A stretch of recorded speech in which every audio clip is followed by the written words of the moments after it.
आप आराम से रोटी पका ले, मैं नमाज़ पढ़ लेती हूँ, फिर हम दोनों साथ खाना खाएंगे। आपको भूख तो नहीं लग रही? नहीं बेटा, तुम तसल्ली से नमाज़ पढ़ लो, मुझे कोई परेशानी नहीं। रोज़ीना नमाज से फारिग हुई तो माँ ने जल्दी से दस्तरखान बिछा दिया। रोज़ीना भी ठंडे पानी की बोतल और गिलास ले आई। दोनों माँ बेटी खाने के लिए बैठ गई। अम्मी, मैं तो दुआ करती हूँ कि मेरी शादी जिस घर में हो वहाँ के लोग दाल सब्ज़ी और ये सादा खाने ना खाते हो। वहाँ रोज़ नए नए खाने बनते हो, कौरमा, बिरयानी, निहारी और तरह तरह के मज़ेदार खाने पकते हो। सादा और गरीबों जैसे खाने ना बनते हो। बेटा, खाने का असल मज़ा तो सादा खानों में है। मुर्गन खाने तो 2-4 मरतबा खा कर ही दिल उकता जाता है। अम्मी, मेरा दिल तो कभी नहीं भरेगा। अच्छा चलो ठीक है, जैसी दुआ मेरी बेटी मांगती है अल्लाह वैसा ही नसीब करे, आमीन कहकर रोज़ीना मुस्कुराते हुए खाने लगी।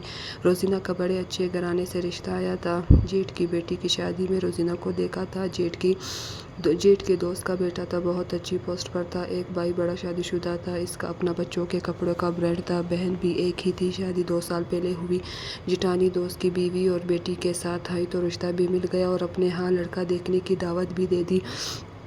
सतवत बेगम के हाथ पाँव फूल गए। इतनी अचानक रोज़ीना का अच्छा रिश्ता आने पर फिर कहीं डर भी था कि बाप नहीं है, मगर जेठ और जेठानी हर तरह की गारंटी लेने पर तैयार थे कि बहुत सालों से जानते हैं दोस्त की फैमिली को, बहरहाल बेफिक्र होकर हाँ करें, हम बेटे हैं। यूँ सतवत बेगम ने रोज़ीना के रिश्ते की हामी भर ली। 6 माह बाद की शादी की तारीख तय हो गई। शादी की तैयारियां करते हुए सतवत बेगम रोज़ीना से कहती, तूने बहुत अच्छा रिश्ता पाया है। रोज़ीना भी इस रिश्ते से बहुत खुश थी। 6 महीने की तैयारियां इस कदर जल्द गुजर गई कि शादी का दिन आ पहुंचा। सतवत बेगम इकलौती बेटी के फर्ज से सब गोश्त हुई और रोज़ीना ससुराल चली गई।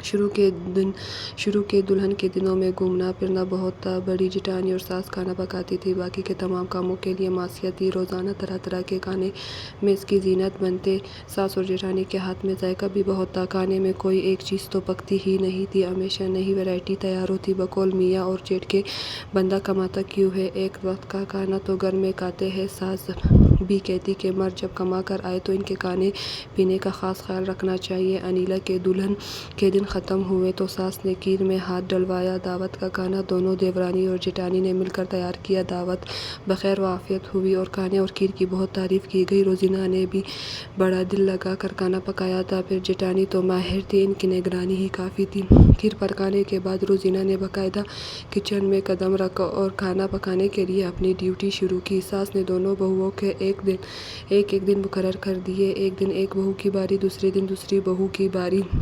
नाश्ता हर बहू अपने हिसाब से खुद ही तैयार करती। दोपहर का खाना एक दिन पहले का बचा हुआ रोटी और चावल बनाकर खा लिया जाता। रात में ताज़ा खाना बनता था। रोज़ाना का मेन्यू सास बताती थी कि आज क्या पकाना है। रोज़ीना तो चंद दिनों की ड्यूटी के बाद ही चकरा कर रह गई थी। यूट्यूब से सास रोज़ाना कोई नई तरकीब गोश्त या चिकन की निकाल कर दिखाती थी और फिर पकवाती थी। सादा पुलाव तो कोई खाता ही भी नहीं था। अफगानी पुलाव, अहमद आबादी पुलाव, हैदराबादी पुलाव और सालन में नए नए तरीके के सालन, बादामी चिकन, वाइट ग्रेवी, भुना गोश्त, नमकीन गोश्त, वाइट कौरमा, हता के सलाद में भी लौकी का, आलू का, रेशियन सलाद, हलीम, निहारी, पाए हर हफ्ते के मेन्यू में शामिल थे। रुपए पैसे की कमी भी नहीं थी, इसलिए खुले हाथ से पकवान बनाए जाते थे, यानी किसी भी कमी या लापरवाही को बर्दाश्त नहीं किया जाता था। ऐसा लगता था जैसे सब खाने के लिए जीते हैं। जायका पर किसी किस्म का समझौता भी नहीं किया जाता था।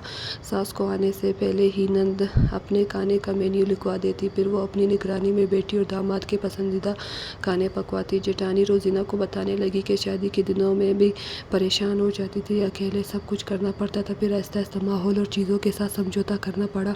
सब कुछ अच्छा हो तो किसी न किसी एक चीज़ को बर्दाश्त करना पड़ता है। उन्होंने भी छोटे बच्चों के साथ पकाया। पहले सास भी साथ करवाती थी, फिर मासी सब कुछ काट देती, सब्ज़ी वगैरह। अब तो तुम्हारे आने से बहुत सहूलत हुई है, तुम भी थोड़े दिनों में आदी हो जाओगी।